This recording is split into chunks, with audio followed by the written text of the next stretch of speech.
Halo, assalamualaikum warahmatullahi wabarakatuh. Kembali lagi bersama saya Nur Ali Amjad.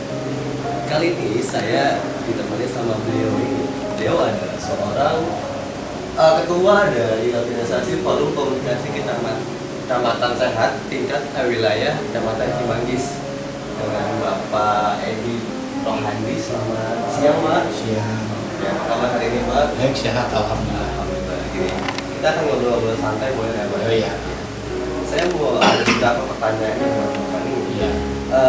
Tentang Bapak boleh penjelasin nggak sih Pak, apa itu FKKS itu apa? Iya. Baik, terima kasih. Jadi FKKS itu Forum Komunikasi Kecamatan Sehat. Jadi turunan dari atasnya otomatis adalah Forum Kota Depok Sehat. Dan FKKS bawahnya adalah kelompok kerja sehat kelurahan. Jadi kalau bicara masalah sehat itu diatur di Kepmen nomor 5 tahun 2005, keputusan bersama Menteri Kesehatan dan Menteri Dalam Negeri terkait penyelenggaraan kota sehat. Dan alhamdulillah Kota Depok turut serta berpartisipasi dalam penyelenggaraan kota sehat. Jadi benar-benar ikut program tersebut itu sejak tahun 2012. Nah, sebenarnya sudah lama sebelumnya juga ada, tapi itu kan terkait dengan goodwill pemerintah Kota Depok yang saat itu di bawah kepemimpinan Pak Mahmud Ismail sebelumnya itu kurang mendapat apresiasi atau perhatian.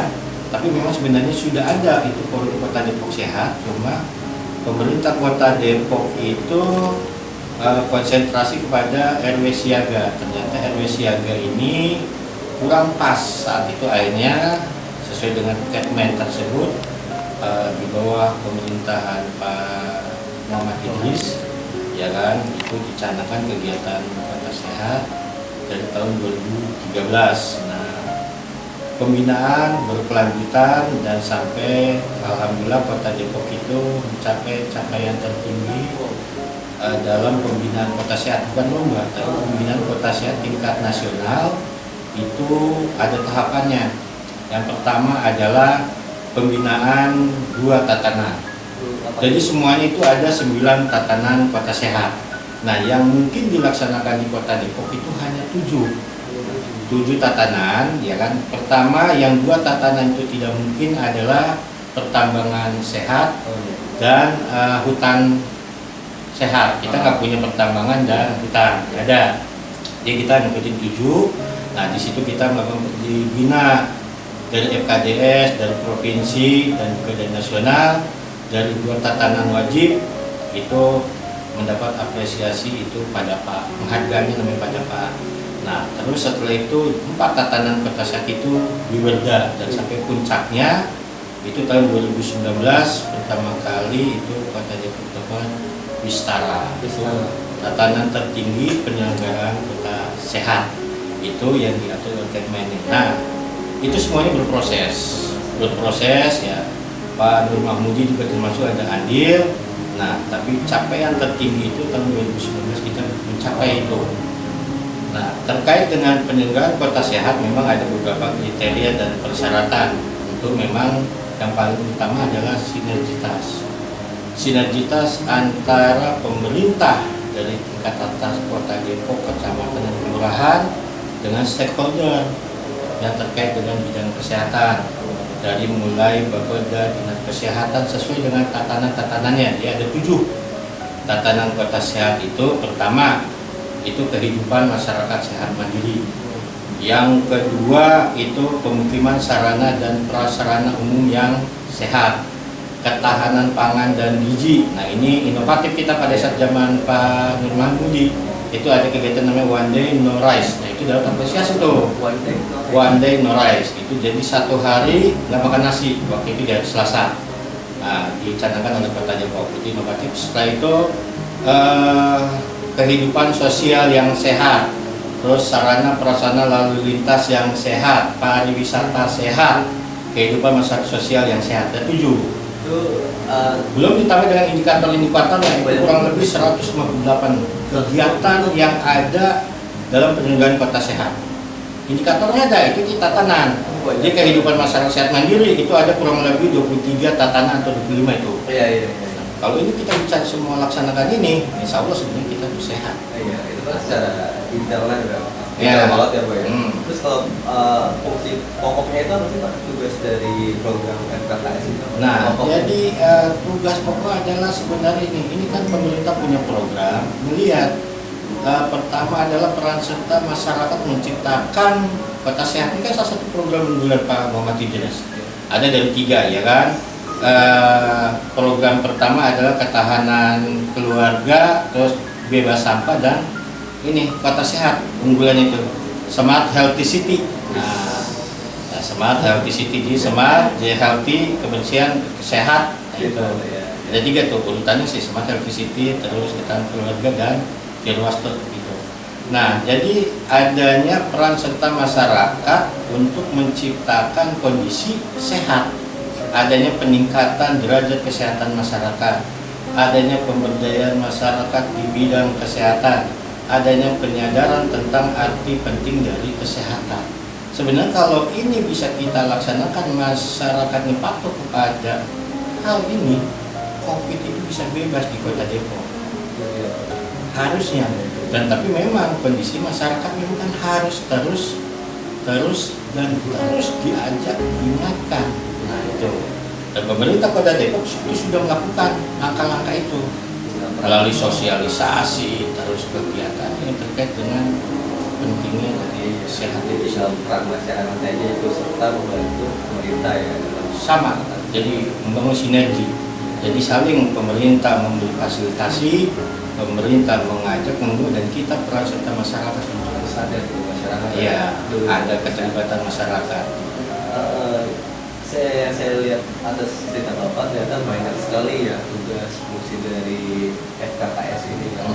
Itu kan di sini kan mulai berdirinya itu 2013 tadi ya Pak. Ya, mulai dicanangkan dalam Kota Depok dengan Kota Sehat. Selama 2013 sampai 2020 ini Pak, pencapaian program prestasinya Pak. Oke. Kalau bicara prestasi, pertama untuk Cimanggis, alhamdulillah, jadi bukan lomba. Ya. Lomba itu hanya pemacu atau pemicu, tapi pembinaan bahasa kita. Jadi secara umum Cimanggis itu berturut-turut 3 kali pembinaan tingkat Kota Depok itu juara 1. 3 kali. Itu Berturut-turut. 2013, 15 dan 17. Jadi itu pembinaannya tiap 2 tahun sekali. Oh, iya. Nah, terus tahun 2019 itu pembinaan peringkat kelima. Nah, kita juga protes. Wah, jadi ya itu jadi gini, kalau mau turun boleh turun dari 1 ke 2 ke 3 ini 5. Nah, tapi apa yang terjadi?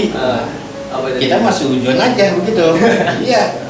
Jadi jujur kita tidak terima, ya kan? Kesannya tuh sebenarnya, tapi atau mungkin juga kan teman-teman kita yang tadi tidur jadi naik kan gitu. Tapi pada saat verifikasi tingkat nasional itu lokusnya itu di Cimanggis. Semestinya dan seharusnya kalau bicara lomba nih, kita umpamanya kemarin waktu juara 1 3 kali berturut-turut, itu kan akan dilombakan terus sampai tingkat nasional. Jadi provinsi datang pembinaan, setelah itu dari tingkat nasional. Nah, daripada Pak 2 kali terus langsung Bistara binaan sini. Pada saat kita juara kelima, ternyata yang diverifikasi adalah Cimanggis. Loh, kenapa nggak yang juara 1 atau juara 2? Nah, ternyata banyak faktor, banyak faktor kayak gitu. Dan untuk Cimanggis, saya sampaikan camat dari yang sekarang maupun yang sebelumnya ini luar biasa. Jadi kita mendapatkan fasilitas ya, ruangan, terus itu komputer yang terakhir di tahun 2019, baru yang itu lama masih bisa dipakai, terus notebook, terus ya fasilitasnya semua. Terus juga dengan anggaran, memang anggaran kegiatan kota sehat ya alhamdulillah difasilitasi oleh pemerintah. Ini dia ada yang lain menarik Pak. Bapak kan berhasil menjadi juara satu berturut-turut selama 3 tahun juga ya. 3 kali. Iya, 3 kali ya. Iya. Strategi apa tuh yang Bapak lakukan untuk mencapai? Sebenarnya kembali kepada niat kita. Nah, jadi pada saat kita diberi amanah suatu posisi atau kepercayaan, ya kan, saya dalam segala hal saya all. Jadi saya membangun komitmen sama semua itu kan dia komitmen. Bagaimana kalau kita all terus pemerintahnya tidak, ya percuma juga. Nah terus pokjanya yang di kelurahan siap atau tidak kita kerja tim, karena semuanya itu nggak mungkin kita lakukan sendiri. Jadi kita melibatkan stakeholder, umpamanya saya di kecamatan, nah, unsur pengurus pun dari segala macam elemen masyarakat, dari PMI, PPTI, WPA, Karang Taruna, tokoh masyarakat. Ini pengurusnya terus penggerak sosial dari bidang-bidang lain yang ada di bawah binaan dinas sosial. Terus pun di pokjanya seperti itu. Dan itu bisa kita capai kalau memang kita membangun suatu kepercayaan, kebersamaan, niatnya adalah membangun Cimanggis. Nah itu Semua keluarga itu berperan aktif ya, mungkin itu untuk meningkat untuk meraih prestasi itu. iya. Ada pertanyaan lain nih, kaitannya FKKS dengan visi misi Kota Depok. Ya, bahwa salah satu program unggulan Kota Depok itu katanya program unggulan Kota Depok itu yang periode Pak Muhammad Idris dengan Pak Pradi RPJMD kedua itu adalah sampai tahun 2021. Nah berarti sampai tahun 2021 masih kita laksanakan dan ada 3 program unggulan. Ya kan, program unggulannya itu adalah satu healthy smart city, kota sehat smart, ya kan. Terus zero waste, jadi apa namanya, bebas sampah. Yang ketiga ketahanan keluarga. Nah jadi memang pemerintah Kota Depok concern terhadap penyelenggaraan kota sehat, dibuktikan dari program unggulan. Dan kita selaku masyarakat ikut sertakan, dan bahkan selama periode ini sudah keluar lagi Perda nomor 40 tahun 2019. Jadi menguatkan tentang eksistensi dan keberadaan kita selaku masyarakat tentang penyelenggaraan kota sehat. Diatur di situ. Jadi sebelumnya kan hanya perwal dan sekarang sudah ada perdanya. Berarti pemerintah Kota Depok memang concern terhadap arti penting sehat itu sendiri. Dan bahkan nanti nih di tahun 2020 ini di akhir nih informasinya dari hasil pembinaan kita itu kota sehat tidak diatur lagi oleh Kepmen, keputusan menteri, tapi keputusan presiden. Nah jadi di RPJMN kedua Pak Jokowi presiden kita itu akan terbit tentang Perpres penyelenggaraan kota sehat, bahwa sehat itu memang sumber dari segalanya. Kalau kita nggak sehat kita nggak bisa ngapain kan? Benar sekali. Iya. Benar sekali. Itu sebenarnya segalanya. Saya ada banyak ilmu nih dari Pak Edi tentang kesehatan. Ada satu pertanyaan lagi nih Pak. Pesan Bapak kepada penjara untuk kesehatan seperti itu. Oke, jadi untuk anak muda pesan kita begini, yaitu tadi dari kota sehat ini juga kan diatur terkait dengan KTM, kawasan tanpa rokok. Oh iya. Ya kan? Jadi hasil itu ada di kehidupan masyarakat sehat mandiri. Jadi anak muda itu akan memiliki kualitas kondisi kesehatan segala macam itu dengan tidak merokok. Nah, terus kenapa nggak ditutup pabriknya? Kan pertanyaan gitu. Atau kenapa tuh yang tua-tua? Nah, jadi bukan gini, jadi pembenaran yang tua mau udah antepin baik, ya kan? Bukan itu. Atau umpamanya pabrik itu karena ini menurut nih kita apa namanya hasil bukan, kita dengarkan dari penjelasan narasumber terkait itu, ini kan zat adiktif lah ini maksudnya. Jadi yang menimbulkan kecanduan, bukan kecanduan, kebiasaan, ya kan? Dan itu nggak bisa ditutup kecuali dia berbahaya, ya kan? Nah, cuma sekarang bagaimana ini generasi muda untuk tidak? Gampang kata anak muda, Oh. pabriknya tutup. Nah, di satu sisi ya nggak bisa ditutup, karena mungkin ada komitmen dengan pemerintah pusat Iya. itu satu. Terus di satu sisi yang lain katanya penghasil cukai tertinggi, ya kan. Mungkin ada satu gerakan yang bisa kita lakukan, yaitu seperti waktu itu pemerintah Depok One Day No Rice, kita bikin satu gerakan, satu hari tanpa merokok, atau kawasan tanpa rokok, Iya. atau ada pedagang warung yang tidak jual rokok, tapi saya lihat ada warung yang nggak jual rokok. Biasanya kan di mana-mana orang warung itu pasti jualan rokok. Karena apa? Walaupun sedikit itu keuntungannya kontinu. Dan itu saya lihat di RW 5 dia jajar. Gitu. Saya tanya kenapa nggak jual rokok? Ya memang kita nggak jual rokok nggak bagus. Katanya gitu. Ada, jadi bukan mengada-ada. Benar. Kalau pemain mau nanya di mana Pak warungnya, saya tunjukin.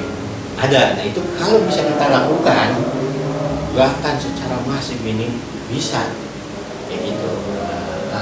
Yuk, kenapa nggak coba gini aja, setiap orang yang rokok itu dikasih reward aja gitu, dikasih hadiah atau apa gitu ya.